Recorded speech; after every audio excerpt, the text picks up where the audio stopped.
Changes could be coming for families in Texas looking to build a new home. One lawmaker tells investigator Kelly Wiley it's time to take a closer look at the residential home building industry. This after we found families across the state dealing with crumbling home foundations. From water flowing under homes to cracked stone siding and fraught home investments, KXAN investigators uncovered gaps in residential construction oversight have left Texas families dealing with expensive home repairs and in years-long legal battles with builders. It's frustrating more than anything. It's heartbreaking to see the community have to deal with these issues when it's such a small, hardworking community that deserves better. Across Texas, municipalities are charged with coming up with rules for developers who want to build subdivisions. But some of the largest cities in the state don't require developers to hand over the results of soil tests where they build.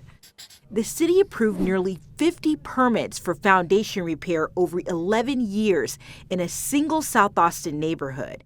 In Buda, city administration paid nearly $50,000 to investigate why water was coming from the ground for years, destroying home foundations in a large subdivision. Engineers found a perched aquifer below homes in there. I was wronged along with a lot of other homeowners here.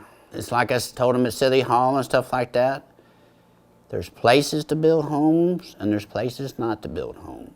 Now Texas Senator Nathan Johnson says it might be time to take another look at the laws that regulate residential home building in Texas. It doesn't seem like it's working perfectly for everybody at this point.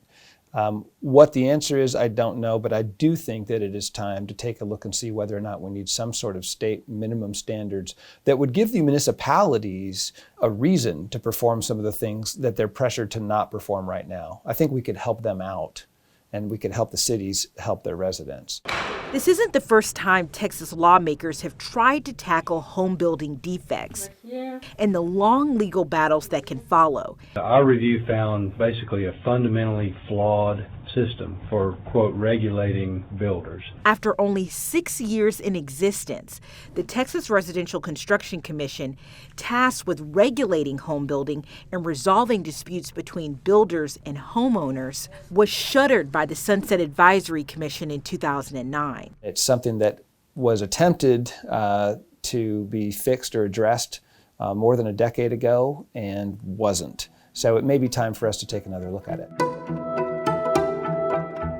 Another solution Senator Johnson's office is considering is a public fund for families who are dealing with defects like these on their homes. But the earliest that could be taken up is next regular session in 2023. For State of Texas, I'm Kelly Wiley. Thanks, Kelly. Back in 2014, Buda changed its ordinance to require builders to submit their soil evaluations before getting approval to build subdivisions. Kelly took a look at some of the 10 largest municipalities in the state. She found large cities like San Antonio, El Paso, Austin, and Corpus Christi do not require builders to turn over their soil evaluations before building neighborhoods. Learn more by exploring our complete Fixing Foundations series online now.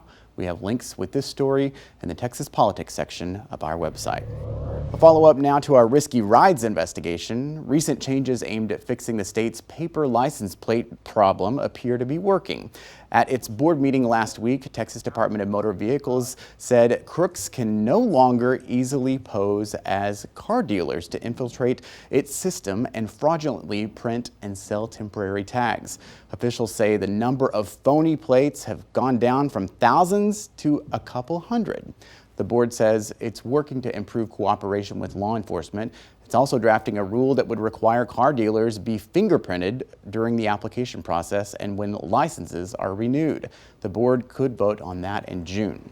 Members say if approved, it could eliminate 90% of fraud, something law enforcement has begged the board to do. Since January, the board says it has revoked licenses for 30 car dealers suspected of fraud. It's also considering doing away with the paper material in the future. State lawmakers will take up this issue during interim hearings in the coming weeks. A Texas archer wins the state championship, then has her title taken away.